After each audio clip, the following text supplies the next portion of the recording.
and welcome here to TalkFCB, and welcome back to the channel here today, guys, where of course we are going to be celebrating Barca's return to the top of the table. That is what we wanted. That is what we have gotten. And today we're going to be talking lots about the genius of Pedri. I mean, the absolute genius of the man. I could talk all day about Pedri. Maybe we will. But we're also going to be talking as well about Robert Lewandowski, Jules Kounde, and Marc Casado's situation. It is all on the way. I hope that you're all doing well and smiling. So come on, and let's do this. Because I do have to say, guys, that the turnaround in La Liga over such a short space of time here, I mean, it was 4 match days ago. That was all that it was. 4 match days ago that Real Madrid were top of La Liga, and there was a 7-point gap between us and them. We were in 3rd at the time, and now, just 4 match days on, we are top of the pile again. And what's really important now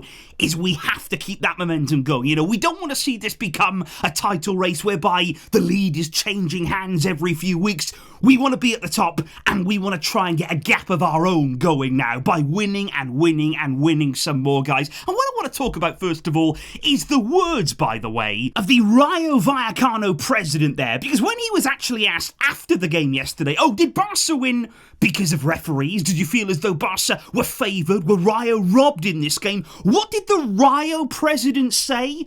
We didn't lose yesterday because of the referees. He said, look, we played a great game. We were not precise enough, though. He said, we have no doubts about the referees. Their decisions were correct. So if the Rayo president can acknowledge here that this game was not won and lost simply because of referees, then I think everybody else can as well. And I'm talking here about Real Madrid fans, of course. But look, let me just talk about Rayo here, because can I say they played brilliantly yesterday. And I think we should acknowledge that here today. Barca, I think we're a little bit lucky to get the win in the end. We will take it. We will gladly take it. We could have scored more, of course, we missed chances. But Rayo play really, really good football. And I think that deserves credit, because I appreciate here that they tried to come and play. And you can see why they're 6th in La Liga. They are a club here with ambition. They wanted to come into this game and not just defend for the whole 90 minutes, not just waste time and make it an absolute eyesore for everybody watching. They came here to try to win and to play in the right way. And I think they're going to be playing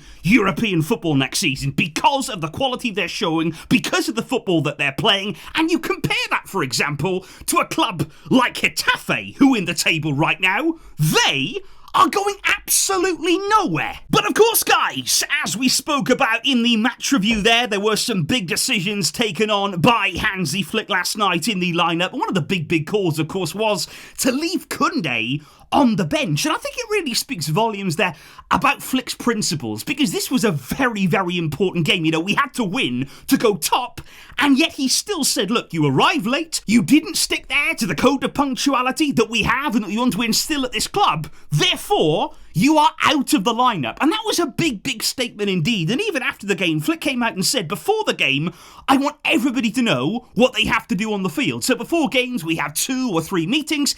He said it's not difficult to get there early. He said, I want to talk to him. He arrived late, and it's a clear rule here. And that's what happened. It is out of respect for teammates, for the club, and for the fans that you arrive on time there. So like I say, it doesn't matter who you are. It doesn't matter whether you're a high-profile player. We've also seen the situation with Iñaki Peña, of course. And it just shows here that Flick is willing to follow up on his values, to have real conviction behind his decisions, no matter what the situation. He will not break that for anyone. There was also quite an interesting situation really surrounding Robert Lewandowski, who of course, guys, with 9 minutes to go in this game, he was subbed off there, which quite frankly, I didn't think was that crazy. You know, Lewandowski has been subbed off much earlier than that this season, and as well when we haven't been in a winning position, and yet Lewandowski was genuinely really angry, and it was quite a little outburst on the bench that he had when he was subbed off there. Not the first time that we've seen that this season, and also not only from Lewandowski, we've seen a number of players this season take issue with coming off. Players want to play, they want to be out there,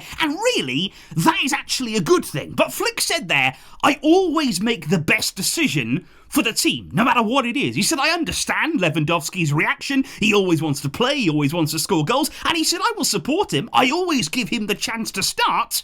but I make the decisions. And they have to accept it there. So once again, Flick has the final call here. Flick is the one who is always maintaining that control. Players can have their own feelings, their own reactions, but in the end, it is Flick's decision and Flick's decision only. And guys, Lewandowski here for me, think about Ferran. You know, this is a guy who came on in his place there for the final 9 minutes of the game. 2 games ago, he scored a hat-trick against Valencia, played absolutely brilliantly. Since that game, in 2 matches, he's played for 9 minutes. You know, Lewandowski might think he's angry. How do you think Ferran is feeling right now? And that is the competition right now at Barca. Pal Victor as well, spare a penny for his thoughts. Everybody's trying to get in this team. Everybody wants to be out there. But obviously, everybody can't play all at the same time. Which then brings me on, you know, very conveniently here, to Marc Casado, speaking there about competition, speaking of players who want to be in the lineup, and right now,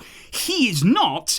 And I think it's an interesting situation here developing with Casado, of course, somebody who throughout much of this season was an undisputed starter. I mean, his performances alongside Pedri there were absolutely incredible, but I think since maybe 1 month or so ago, he's just started to slip out of that first team picture, because obviously against Getafe he played for half a game, then the game against Benfica again he was taken off in that one, and then since then really, the game against Atalanta, 11 minutes, only half the game against Alaves, only a few minutes against Valencia, on the bench for the whole game against Sevilla, and even yesterday only coming on for the final 3 minutes of this game. So right here, Casado, he has slipped away a little bit, and that's been because, in part, of the performances of Frenkie de Jong. You know, he's much improved in recent weeks. I didn't think that yesterday was quite at the same level from Frenkie that we'd seen in recent weeks there, so for sure, the door is still going to be open. You know, there will still be games, there will still be opportunities here for Casado. Make no mistake about that. He can definitely find his way back in, because Flick, even yesterday, said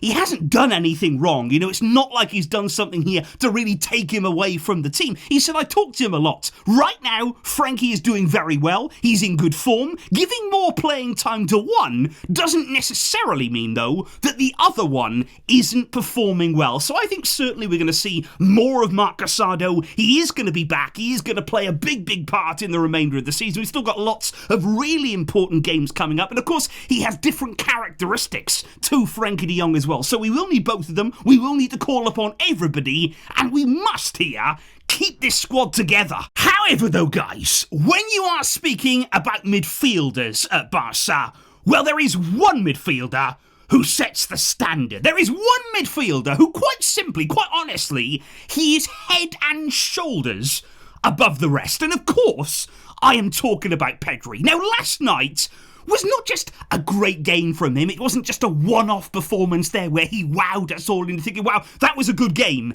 He has done that all season long. Pedri has been incredibly consistent. And I think that's the most important thing here about the quality that he's showing, about the level that he's been showing, the way that he's been able to string together a run of performances throughout this campaign here. And you know, when you're looking through all of these games, when you're looking at the kind of numbers that he's been producing in terms there of his output, you also know this is a special player when they're actually putting in these displays without scoring. And even without assisting at times. That is the important thing here, that Pedri is able to impact games, control games, dominate games without having to score or assist. And can I also just point out here, because it's really important, because when people talk about Pedri being maybe one of the best players in the world this season, and in my opinion, he belongs in that bracket, but you will then get rival fans saying, well, looking at his stats and thinking, okay, he hasn't scored a huge amount of goals. He's only got 3 assists in La Liga this season. How can he be considered one of the best in the world?